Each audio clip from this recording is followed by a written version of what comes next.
The great station of Ephesus hung in the void, a jewel of impossible scale.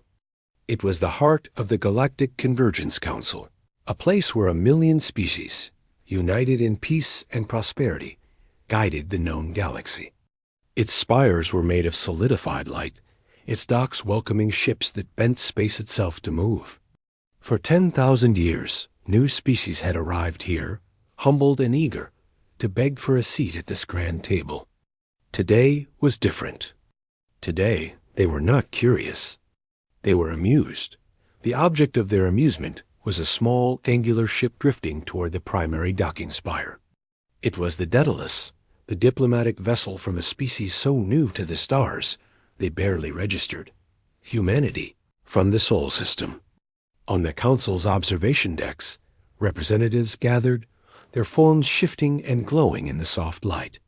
They watched the human ship with a kind of gentle pity. Are those chemical plumes? Murmured Zix of the Luminous. Its body pulsed with soft blue light. They are moving reaction mass by burning it. How quaint. It is like watching a child's first steps, if the child were made of brittle metals and poor decisions. A soft wave of agreeable clicks and hums passed through the observers.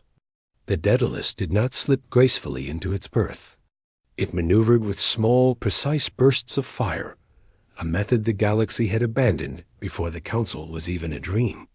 Its hull was simple titanium alloy, scratched and pitted from its journey. It looked painfully small against the organic, living ships of the Thul or the perfect geometric forms of the car. Inside the ship, the human delegation prepared. Ambassador Jinwoo stood straight as his aide, a young man named Junseo, adjusted the collar of his uniform. The uniform was a simple, dark gray, devoid of ornamentation or rank insignia. It was practical, designed for the variable environments of a new ship, not for impressing a galaxy. Readings from the station are off the scale, sir, Junseo said, his voice tight. Energy signatures I can't even categorize. Gravimetric control, quantum field manipulation. It's like magic. It's just technology we don't have yet, Jinwoo replied, his voice calm. He was a man in his late 50s, his hair streaked with gray, his face lined not with worry, but with a kind of patient focus.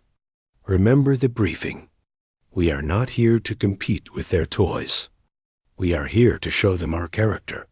Across the small ready room, Chief Scientific Advisor Mai Ray checked her data slate for the 10th time. Her dark hair was tied back sharply. The cultural models are consistent, she said, more to herself than the others. A post-scarcity, highly advanced society. Achieved universal harmony through technological and philosophical enlightenment. They value stability, perfection, and the absence of conflict above all. They value being finished, Jinwoo said softly. We are a species that is always becoming. That is our presentation. The third member of their core team, Hana, the linguist and cultural analyst, offered a weak smile. Just don't call them finished to their faces, sir. The translation matrix might interpret it as an insult. A gentle chime sounded. The Daedalus had docked.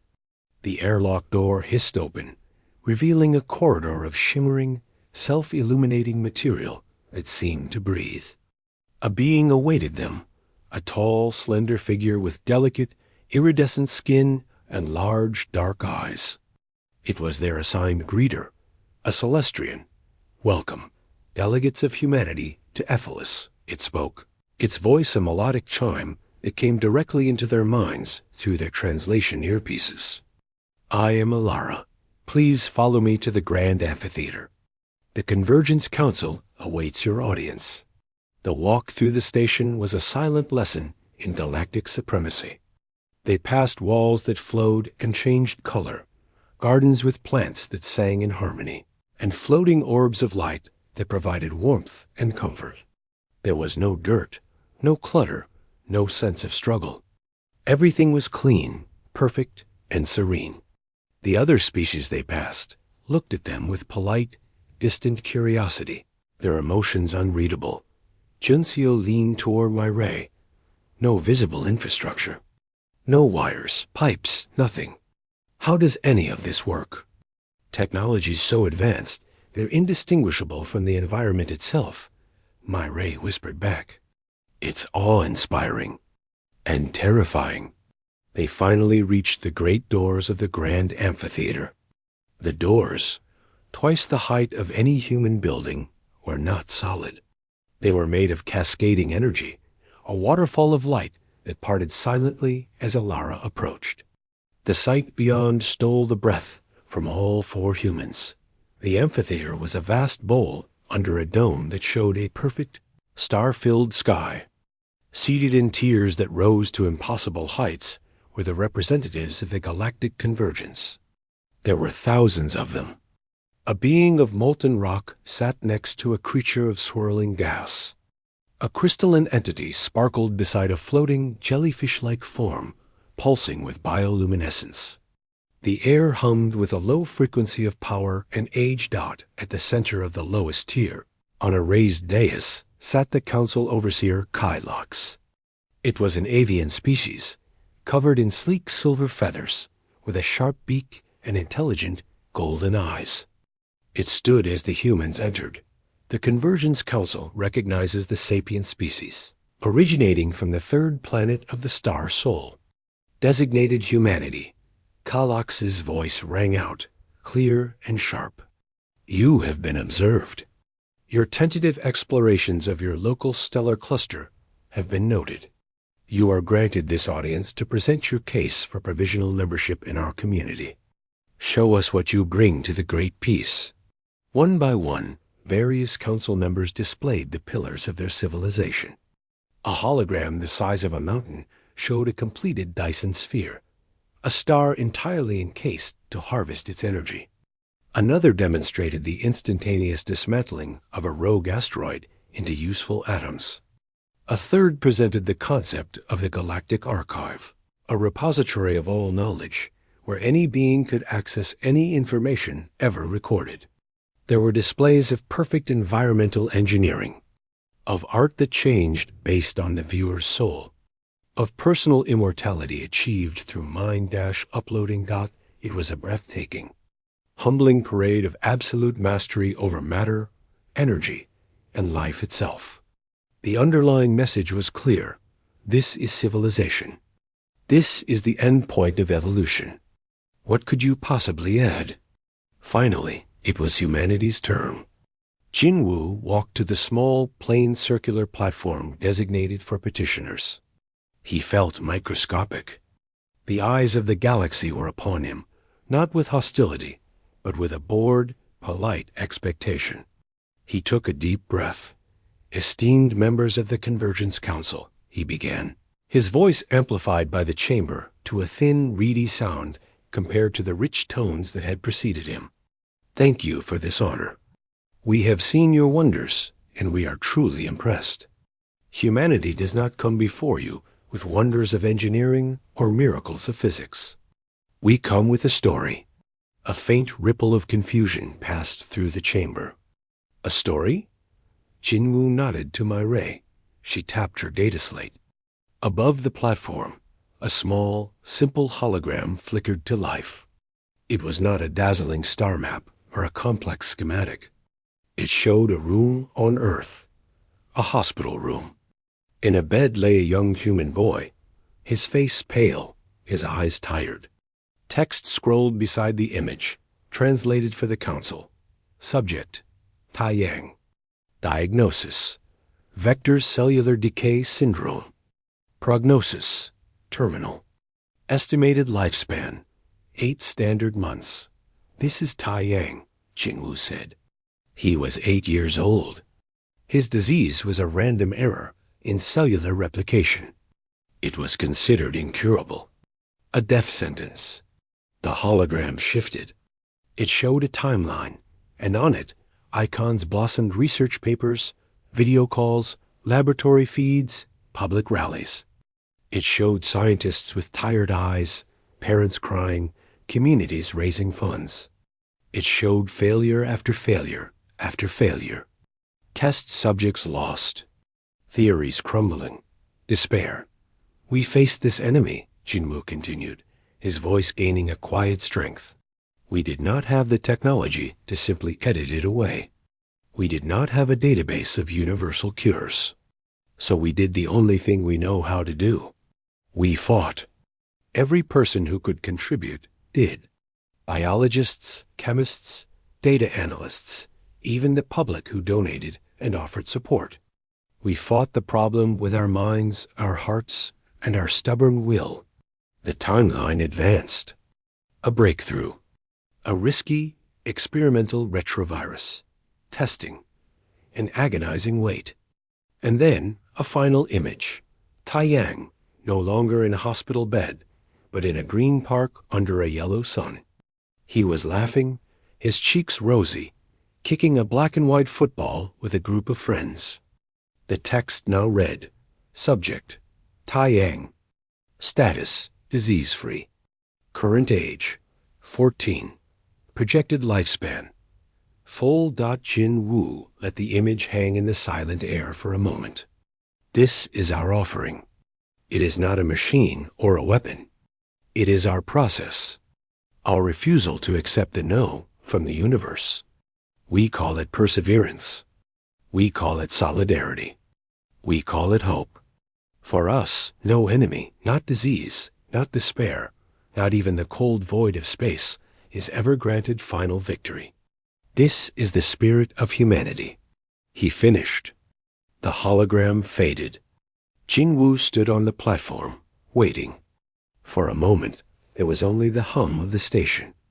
Then, from the dais, Overseer Kalox tilted its head. A sound emerged from its beak, a soft, clicking chirp. It was laughter. It spread. A titter from the crystalline entity.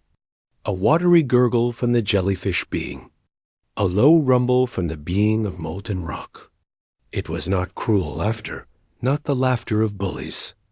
It was the laughter of adults watching a child proudly present a mud pie as if it were a great feast. It was pure, undiluted condescension. Kylox raised the D. The sound of the council's laughter was a soft, multitonal wave that filled the grand amphitheater. It washed over the human delegation standing on the small presentation platform. It was not the harsh, mocking laughter of a crowd jeering at a failure. It was worse. It was the gentle, amused sound of boundless superiority, the sound of gods appreciating the cute efforts of an insect. To Jinwoo, standing perfectly still, it sounded like rain on a coffin lid. He watched Overseer Kalox, who was now preening a silver feather on its wrist, its golden eyes glinting with patronizing warmth. The other council members were settling back into their seats. The moment of human entertainment passed. The holographic image of a healthy Taiyang playing football had been replaced by the serene, star-filled vista of the dome above. The boy's victory, humanity's offered proof of worth, was already forgotten, dismissed as a biological footnote. Junseo, standing just behind Jinwoo's right shoulder, felt a hot flush creep up his neck. His hands, clasped tightly behind his back, were trembling. He stared at the intricate pattern of the floor, fighting the urge to shout, to explain, to make them see. He wanted to tell them about the global network that had formed overnight for Taiyang, about the researchers who had worked 70-hour weeks, about the volunteers, about the hope that had become a tangible force. He bit the inside of his cheek until he tasted blood. Silence was the protocol. Mireille, on Jinwoo's left, was not looking at the council. Her eyes were fixed on her data slate, which now showed a cascading feed of analysis. Her scientific mind, trained to observe and calculate, was working coldly. The laughter was a data point. The condescension was a variable. She measured the gap between their societies not in technological benchmarks, but in philosophical divergence. They saw struggle as a failure of technology. Humanity saw it as the forge of character. The models had predicted a range of reactions, but this gentle dismissal was at the extreme end of probability. They were not being rejected. They were being pitied. Hana, the linguist, was listening to the fading echoes. She was parsing not just the translated words, but the subharmonics, the body language of 100 different species. The laughter had not been unified. The crystalline being's tinkle had held a note of confusion. The molten rock entity's rumble had lacked real mirth. But the overwhelming consensus was clear. Humanity's offering was emotionally poignant, but politically and culturally irrelevant. A child's drawing on the fridge of the galaxy. Kylox spoke again, its chiming voice designed to soothe. Your dedication to your own kind is noted, Ambassador Jinwoo. It speaks to a certain tribal cohesion that is common in emerging species. The great peace, however, is built upon transcending such narrow affiliations. We have moved by the precarious emotional state you describe. We do not hope, we know. We do not fight. We apply solution. It gestured with a talon. And a new hologram appeared above the council dais, a complex, ever-shifting model of the galactic arm, with thousands of peaceful lights connected by lines of trade and communication. This is stability. This is the end of history's turbulent river. You speak of your spirit being defined by resistance. We define ours by the absence of anything to resist. You are offering us a storm, and wondering why we do not value it when we live in perpetual, perfect calm. Jinwoo finally moved. He did not step forward. He simply lowered his head for a moment, a slow, deliberate nod. It was not a nod of agreement. It was the nod of a man closing a book he had finished reading. He looked up, and his eyes met Kylox. There was no anger in them, no pleading, no defeat. There was only a profound and unsettling clarity. Thank you for the clarification, Overseer, Jinwoo said, his voice still calm, still amplified to that thin, faraway sound. You have been most instructive. In the gallery, a Thole representative, a being of gentle light and soft thoughts, sent a pulse of concern toward its neighbor. The human's emotional state is incongruent. There is no shame spike, no anger flare. It is a flat line. This is not typical of a rejected petitioner. The neighbor, a pragmatic Cathar whose mind was pure logic, responded, irrelevant. Their psychological response does not alter their technological index. They are classified. The process is complete. Kylox seemed to sense the shift as well. Its head tilted the other way. The council will now deliberate on your petition for observer status. You may wait in your ship. A decision will be transmitted in due course. It was a dismissal, polite and absolute. They were to be sent back to their rusty little ship to await a verdict they already knew would be a gentle no, wrapped in guidance to try again in a few centuries. This was the moment. Every human in history who had stood before a power greater than themselves had faced this moment. To bow, to accept, to walk away and try to work within the given rules. Jinwoo did not bow. He turned his head slightly, first to Myrae. Her eyes flicked from her data slate to his. She saw the decision in his face. Her own expression, usually so analytical, hardened into resolve. She gave one sharp, almost invisible nod. He then glanced at Junseo. The young aide's humiliation was gone, replaced by a fierce, burning understanding. He stood taller. Hana met his gaze last, and she offered a small, sad smile that said she understood the cost of what came next. Without a single word exchanged aloud, the four of them moved as one. Jinwoo closed the cover of his data slate with a soft, definitive click. The sound was tiny in the vast chamber, but in the quiet that had followed the laughter, it echoed like a stone dropped in a well.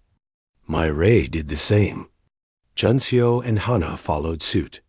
The four slates, their only tools for this audience, were now inert blocks in their hands. Then, in unison, they turned. They turned their backs on the council overseer. They turned their backs on the 1,000 representative species of the galaxy. They turned their backs on the dazzling holograms and the perfect, starry dome, and they began to walk. Their steps were not hurried. They were not the angry strides of a retreat. They were measured, calm, and silent. Their boots made soft, syncopated sounds on the luminous floor as they moved down the long, central aisle toward the towering energy doors at the back of the amphitheater. For a full 3 seconds, there was no reaction at all. The silence was so complete, it had its own weight. This was not in the protocol. Petitioners pleaded. They negotiated. They sometimes left in dejected silence after a formal dismissal. They did not simply stop talking and walk out in the middle of an audience. A murmur began, a rustle of confusion and disbelief that swept through the tiers like a wind through strange trees. Kalok stood up from its dais, its feathers ruffling. "Ambassador Jinwu," it called out, its voice losing its melodic, soothing quality, gaining an edge of pure confusion. "The audience is not concluded. You are out of order." Jinwu did not turn. He did not pause. He continued walking, his back straight, his gaze fixed on the doors ahead. His team kept perfect pace with him.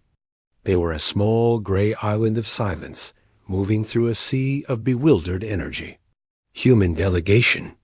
Kalok's voice was sharper now, a command. "You are violating council protocol. This act will be noted in your record." Still, the humans did not respond. They did not look back. The distance to the doors shrunk. The great cascade of light that formed the entrance shimmered. Sensing their approach, Kylox took a step forward, its talons clicking on the floor. For the first time, a note of something like frustration entered its voice. It was not used to being ignored. Its words were not translated for politeness now. They were a direct, blunt statement. "If you leave now, you forfeit all consideration. You choose isolation. You will be alone in the dark." The words hung in the air, a final warning, a threat, and a genuine, bewildered question all at once. Why would you choose the dark? Jinwu reached the doors. The energy waterfall parted silently before him. He stepped through the threshold, from the dazzling light of the council chamber into the softer glow of the station corridor. Myray followed, then Junseo, then Hana. The last thing the Galactic Convergence Council saw of humanity was Hana's back. And then the energy cascade resealed itself, shutting them out completely. Inside the amphitheater, the silence was absolute and profound. The laughter was gone. The condescension was gone, replaced by a vacuum of understanding. They had been prepared for many things from the newcomers. Anger, supplication, awe, even clumsy attempts at trade. They had not been prepared for quiet, dignified, and total rejection. The humans had not left in defeat. They had simply left. And in their silent, coordinated departure, they had conveyed a message far clearer than any hologram or speech. The great energy doors of the grand amphitheater sealed shut behind Hana, cutting off the sight of the stunned Galactic Convergence Council. The sudden shift was jarring. The immense, humming pressure of a million eyes was gone, replaced by the soft, sterile glow of the Ephesus station corridor. The silence here was different. On the other side of the door, the silence was shocked and heavy. Out here, it was empty, a void waiting to be filled. Jinwu did not pause. He continued walking down the corridor, his pace unchanged, deliberate, steady, and silent. The others fell into step beside and behind him, forming their small, tight formation. For a long minute, the only sounds were the soft tread of their boots on the seamless floor and the faint, almost musical hum of the station systems. Junseo was the first to break. A sharp, shaky breath escaped his lips, sounding loud in the quiet hall. He kept his eyes straight ahead, his jaw clenched so tight it ached. The hot flush of humiliation had cooled into a hard, cold lump in his stomach. But it wasn't humiliation anymore. It was something else. It was the adrenaline shock of an irrevocable action. They had done it. They had actually turned their backs and walked out. His mind replayed the laughter, the patronizing tone of Kalox, and then the perfect shared moment of turning away. The cold lump began to burn with a fierce, clean pride. Myrae walked with her data slate held against her chest.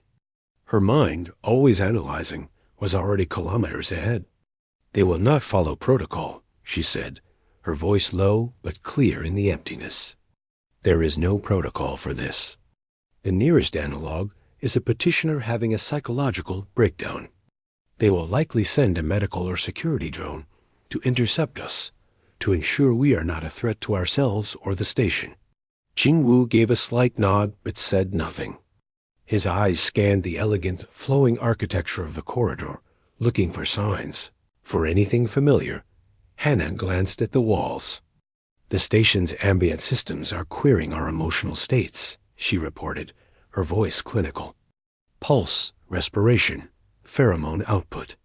Standard bioscan for health monitoring. They are trying to determine if we are in distress." She paused, listening to the subtle feed in her earpiece from the universal translator matrix. "They are confused. The readings are incongruent. Expected. High distress, fight or flight hormones. Actual, elevated cortisol, yes, but also. Resolved focus, purpose. As if on cue, a gentle, floating orb of light, smooth and featureless, detached itself from the ceiling and drifted toward them, keeping pace a few meters away. A soft, genderless voice emanated from it. "Delegates of humanity, your physiological metrics indicate elevated stress. The council audience has been paused. Please follow me to a tranquility suite for calming and consultation." Jinwoo ignored it. He kept walking. The orb floated closer. "Delegates, this action is non-standard. Please halt for your well-being." They passed it by. The orb hovered for a moment, then zipped ahead to float in front of Jinwoo's path. "Ambassador Jinwoo, station protocol mandates care for unsettled guests. Please halt." Jinwoo walked straight through the holographic projection of the orb. It flickered around him and reformed behind the group, its tone shifting slightly. "Unauthorized deviation from designated post-audience route detected. Security protocol engaged." From up ahead, a section of the wall seemed to melt away. Two figures emerged. They were not drones. They were Celestrians, like their greeter Ilara, but larger, and their shimmering skin was patterned with subtle, authoritative lines. They held no visible weapons, but their very presence seemed to slow the air. "Ambassador," the lead one chimed, its mind voice firm, "you must return to the amphitheater annex. The council has not dismissed you.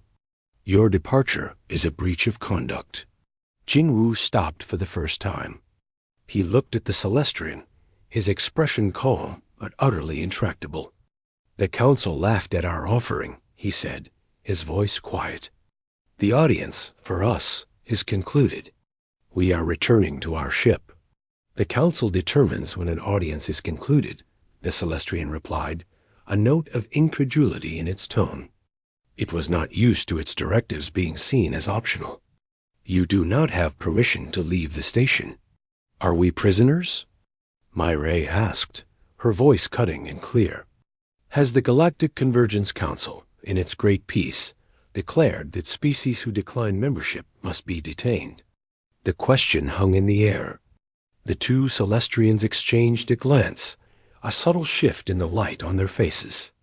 The concept was alien. Detention? For a petitioner? The peace had no need for such things. "The Daedalus is our vessel, docked under diplomatic accord," Jinwoo continued, seizing the hesitation. "We are leaving. You may use force to stop us, if that is the will of your peaceful council." He did not wait for an answer. He stepped around the Celestrians and continued walking. After a heartbeat of stunned paralysis, the others followed. The Celestrians did not move to physically stop them. The idea of laying hands on a delegate, of forcing them, was so outside their operational parameters that they short-circuited. They stood, beautiful and confused, as the humans walked past. Word, it seemed, traveled at the speed of thought on Ethelis. The corridors, which had been subtly guiding them toward the docks, now seemed to shift.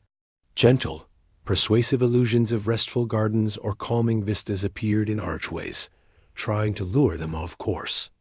Soothing harmonies played, designed to lower heart rates and encourage compliance. The humans walked through it all, as if it were noise. Juncio found a grim smile touching his lips. They were trying to calm down a species whose defining trait, in that moment, was a will of tempered steel. Finally, they reached the vast, cathedral-like space of the docking spire. Their little Daedalus, scuffed and angular, looked like a discarded toy next to the shimmering organic ships around it. The access tube was still connected. As they approached, a final figure was waiting.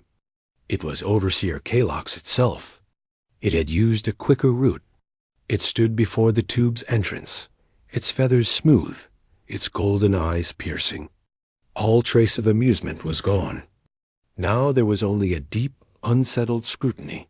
"You walk a dangerous path, Jinwu of Earth," Kalox said, its voice no longer chiming in their minds, but spoken aloud, translated through the air. "Your silent protest is noted. Your pride is understood. But see reason. Return. Accept observer status. Learn from us. In a millennium, perhaps your species will have evolved beyond this." Emotional fragility. Jinwu stopped a few meters away. He looked at Kalox, and for the first time, he let a fraction of his feeling show. Not anger. Not sadness. It was pity. "You spoke of us being alone in the dark, Overseer. You fear the dark because you have forgotten what it contains. You have only had light for so long, you think it is all that exists. We remember the dark. We were born in it. We learned to strike sparks in it. We are not afraid of it." He stepped forward, not in challenge, but in simple direction toward his ship. Kalox did not move aside. "You are making a mistake of cosmic scale," Kalox insisted, a hint of genuine frustration finally breaking through. "Your species is fragile, short-lived, and technologically infantile. Without guidance, you will stagnate on your rocky world, or tear yourselves apart with the petty conflicts you seem to cherish." Jinwu was now face to face with the alien. He was much shorter, made of flesh and bone against silver feathers and ancient wisdom. Yet he did not flinch. "You are wrong," Jinwu said, his voice so quiet Kalox had to strain to hear. "We will not stagnate, and we will not tear ourselves apart. We will fight. We will struggle. We will fail, and get up and fail again. And we will do it without your permission, your patronizing guidance, or your perfect, silent peace." He held Kalox's golden gaze for 3 long seconds. Then he simply stepped around the Overseer, as he had stepped around the Celestrians. Myray, Juncio, and Hannah followed. They entered the access tube. Kalox turned, watching them go. It called out one last time, not as an overseer, but almost as a confused being trying to comprehend a paradox. "What can you possibly hope to achieve out there, alone?" Jinwu, at the hatch of the Daedalus, paused. He looked back down the tube, his figure framed in the harsh, practical light of his ship against the station's soft glow. He did not answer the question. He simply said, "Goodbye, Overseer." The hatch closed with a solid mechanical thump, a sound utterly foreign on the silent Ethelis. Inside the Daedalus, the air smelled of recycled oxygen, machine oil, and home. Juncio let out a long, trembling breath and slid into the co-pilot's chair. Hannah leaned against a wall, closing her eyes. My ray went straight to the Kung station. Jinwoo took the pilot's seat. On the external viewer, he could see Kalok still standing there, a small silver figure in the immense dock. He initiated the undocking sequence. Clamps released with a jarring clang. Chemical thrusters fired, pushing the ungainly ship away from the beautiful station dot as they turned toward the dark. Star-filled exit of the docking bay, Jinwoo opened a final, unencrypted channel on all frequencies. He spoke not to the Council, but to the galaxy, his voice calm and clear. You offered us a seat at your table of finished gods. We prefer our workshop of struggling mortals. You see our refusal as a step into the dark. For us, it is a step onto our own path. We will meet you again, not as petitioners, but as peers you will not be able to laugh at. In the grand amphitheater, where the council still sat in bewildered silence, the journey back to the solar system took months. The Daedalus was not fast. Its crew of 4 lived in close quarters, surrounded by the hum of machinery that now felt defiantly primitive. In the days immediately after leaving Ephesus, a heavy silence filled the ship. It was not the purposeful silence of the walkout. It was the silence of aftermath, of people holding their breath, waiting for the world to crack. Junseo threw himself into his work. He ran diagnostics on systems that didn't need it. He cleaned filters that were already clean. The burning pride he felt in the corridor had cooled, and in its place was a nagging, anxious doubt. He found Jinwoo in the small mess hall, staring at a cup of cold coffee. Sir, Junseo began, his voice tentative. What they said about us, tearing ourselves apart. They have a point. Our history is messy. Jinwoo looked up. His face showed the weariness of the long days, but his eyes were still clear. Junseo, do you know why we won the battle against the vector disease for Taiyang? Because we worked together, sir. Global cooperation. Yes, but first, we had to win 100 smaller, uglier battles, Jinwoo said. Battles over funding, over ethics, over which research path to take. There was competition, jealousy, shouting matches. A lesser species, a finished species, might see that as a flaw. They would see the conflict and seek to eliminate it. We saw the conflict and channeled it. The friction generated the heat that forged the solution. Our messines is not a bug in our system, Junseo. It is the engine. My Ray spent her time differently. She had downloaded vast swaths of public galactic data before their audience. Now she devoured it. Not the specs of their starships or the principles of their gravity drives. She studied their history, their sociology, and she found the silence. They haven't had a major technological or philosophical breakthrough in over 3,000 standard cycles, she announced one evening in the common area.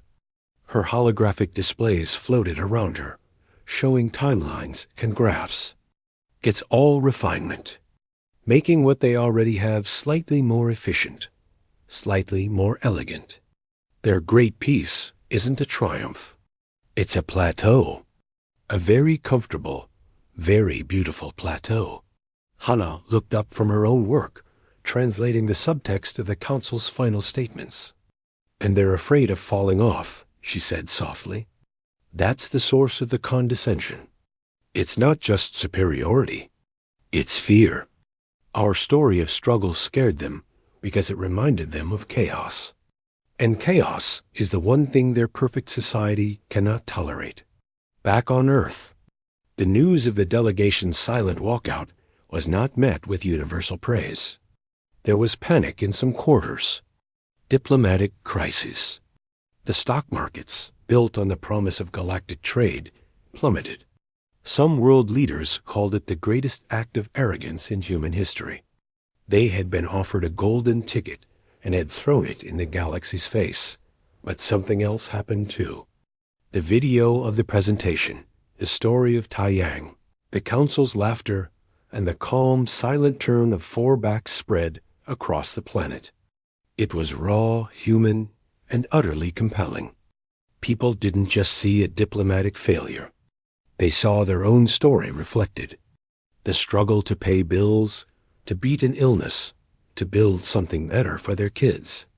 They saw the galaxy's powerful elite laugh at that struggle, and they saw their representatives refuse to be shamed for it.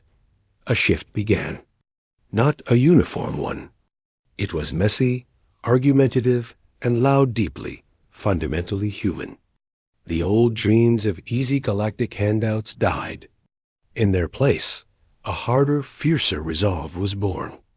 If the galaxy thought they were quaint animals, then they would show them what animals could build. The Daedalus finally entered the solar system. As they approached Earth, Jinwu called a full crew meeting. "We will be debriefed, analyzed, and criticized," he said. "They will ask for a plan. We will not give them one." Ray raised an eyebrow. "Sir, we do not have a plan." "A plan is what you have when you know the rules of the game," Jinwu explained. "We just changed the game. We will tell them only this. Humanity must build, not to meet the Council's standards, but to exceed our own. We must become the thing the Council cannot comprehend." The debriefings were, as predicted, grueling. Politicians demanded to know what leverage they had thrown away. Economists wept over lost opportunities. But Jinwu, Ray, Junxiu, and Hana stood firm. They repeated the same message. The path of the petitioner was closed. The only path left was their own. And then humanity got to work. It was not a unified, glorious march. It was a billion chaotic sparks igniting. Nations fought over resource allocation for new deep space shipyards. Corporations and open-source collectives competed to design the next generation of engines, not based on stolen galactic principles, but on bold, untested human theories. There were setbacks. A prototype fusion drive exploded over Mars, killing 50. A political movement gained traction advocating for a second, more humble petition to the Council, but the silence of the walkout had planted a seed. The idea took root. We do not need their permission. Scientists, inspired by Murray's analysis of galactic stagnation, deliberately pursued inelegant solutions overbuilt reactors, redundant systems, weapons that were simple, brutal, and adaptable. They called it the Ethelus principle. If the technology was too clean, too perfect, it was probably a dead end, a mimicry of a static civilization. Junxiu, now heading a team in orbital construction, found his purpose. He wasn't building pretty ships. He was building tough ones. Ships with manual overrides for every system. Ships that could be repaired with a wrench and sheer stubbornness in the field. He remembered the floating orb on Ethelus, trying to soothe them. His ships would have no soothing voices. They would have the voices of their crews, arguing, solving, fighting to survive. Hana worked on a new project, the Cultural Shield. It was a counter to the galactic narrative. She curated the story, not as a tragedy, but as an origin story. The laughter of the gods, the silent walk into the dark. It became a modern myth told to children. It asked a question: what do we do when the gods laugh at us? We build our own world, years turned into decades. The solar system buzzed with activity, a hornet's nest of industry and innovation. They did not achieve faster than light travel. They achieved something else: endurance. Human generational ships, slow but monstrously self-sufficient, began to push into nearby star systems, not as graceful explorers, but as settlers planting flags in hard ground. Jinwu, now an old man, often sat in an observatory on Luna, looking at the stars. Ray, her hair gray, but her eyes as sharp as ever, joined him one evening. They watched the glittering network of human stations and shipyards. "They think we're in the dark," Jinwu said quietly. But can you see it, my Ray? Can you see the light we're making? It's not their cool, perfect light. It's fire. It's warm. It's alive. My Ray nodded. The Council's light shows everything. Our fire casts shadows, and in those shadows we can still grow. On Ephesus, the human incident was a minor footnote, a curious anecdote about an emotional backward species. Overseer Kalox occasionally checked the long-range scans of the Sol system. It saw the increase in thermal and electromagnetic signatures. It interpreted them as the frantic, inefficient thrashing of a species stuck in its technological adolescence. It felt a pang of what might have been pity, and then turned its attention back to the perfect, peaceful harmonies of the great peace. It did not see the forging. It did not hear the hammer strikes. It had laughed at the spark, and then forgotten it, never considering that the spark had fallen into the tinder of a whole world's defiant spirit, and that a fire, once lit, does not ask for permission to burn. 50 standard cycles passed in the galaxy. On the clockwork worlds of the Convergence Council, it was a blink. A minor footnote in the endless, serene chronicle of the Great Peace. On Ephesus, the humans were remembered, if at all, as a brief, curious lesson in the emotional pitfalls of youthful species. Overseer Kalox, its feathers still silver, its mind still vast, gave them no thought. The dark was where they belonged. Then the dark spoke. Began at the edges. Automated buoy networks at the fringe of council space sent frantic, error-filled transmissions before going silent. A mining colony on a metallic asteroid ceased communication. A survey ship investigating the disappearances reported a visual anomaly, a shimmering, gray mist that clung to their hull before their quantum drive failed, and there, transmission dissolved into static. The Council mobilized its peacekeeping fleets, vessels of breathtaking elegance that moved without sound, their weapons capable of disentangling matter at a molecular level. They intercepted the phenomenon near the dead star system of Lyrian. It was not a fleet. It was a tide. The Gray Tide, as it was later named, was a nanite swarm of unimaginable scale. It moved like fog, and where it touched advanced technology, it consumed. Not with violence, but with a silent, voracious hunger. It fed on quantum field signatures, on coherent energy matrices, on the very principles that powered Council civilization. The Council ships fired. Beams of pure energy that could vaporize planets lanced into the mist. The mist absorbed them, used the energy to replicate. Gravity bombs were deployed, creating singularities meant to suck the swarm away. The Gray Tide flowed around the distortions, unhurried, unstoppable. It touched the first cruiser.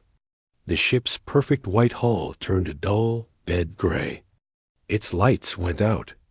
It did not explode.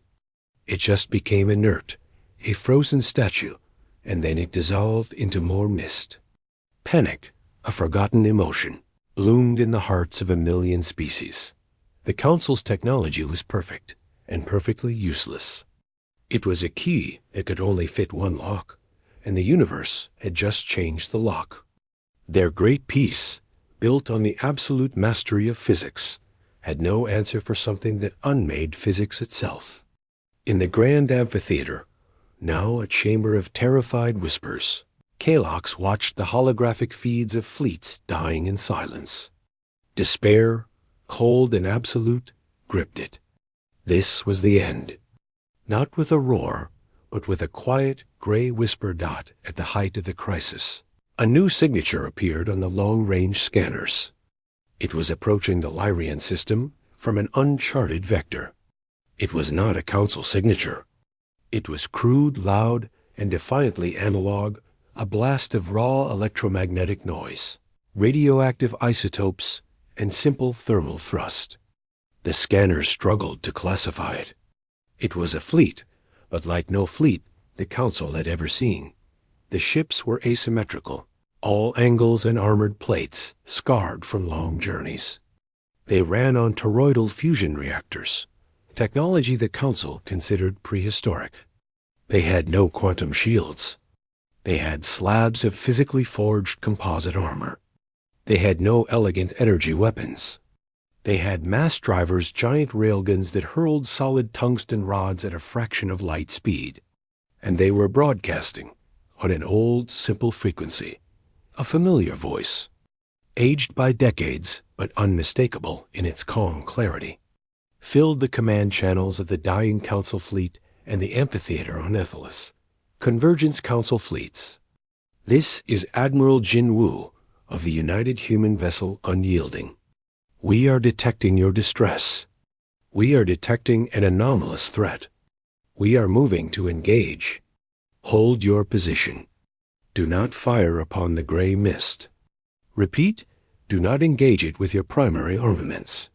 On the bridge of the Unyielding, Jinwu stood. He was old now, his back still straight, his face a map of deep lines. Beside him, Chief Scientist Mai Ray, her eyes sharp behind data glasses, monitored the swarm. On the tactical screen, Jun Xiao, now a grizzled fleet commander with a scar across his brow, barked orders to his squadron. Hana's voice, still gentle but firm, translated their intentions into a dozen Council languages. In the Council amphitheater, Kalok stared at the hologram, its mind reeling. The humans, the quiet ones from the dark. Their ships were monstrosities. They were everything the Council had moved beyond loud, dirty, inefficient. And they were here. What are they doing? A Thole representative pulsed, its light flickering with fear. The human ships did not form a neat wall. They broke into fast, chaotic squadrons, like a swarm of their own. They did not shoot at the main body of the gray tide. Instead, they fired their mass drivers at the rocky debris fields around the dead star. They shattered asteroids, creating a colossal cloud of dust and particulate matter. They are making a mess. A Kethar logic mind stated, bewildered. Then, the human ships did something even more bizarre. They activated powerful, sweeping electromagnetic fields and old-fashioned chemical-based incendiary weapons, firing them into the dust cloud. The cloud ignited, not in an explosion, but in a vast, spreading firewall of superheated plasma and chaotic energy. A roiling storm of primitive, brute-force thermodynamics. The gray tide, flowing toward the elegant Council ships, encountered this wall of ancient fury. It hesitated. The nanites, designed to consume clean, advanced energy, were confronted with the weaponized chaos of fire and disordered matter. They tried to adapt, to consume, but the signals were too noisy, too primitive, too dumb. The forward edge of the mist decarred, the nanites burning out or freezing, falling inert like gray snow. The human ships, shielded behind their physical armor and riding their own concussive shockwaves, pushed through their man-made storm. They targeted not the mist, but the larger, denser nexus clusters within it, firing their kinetic rods.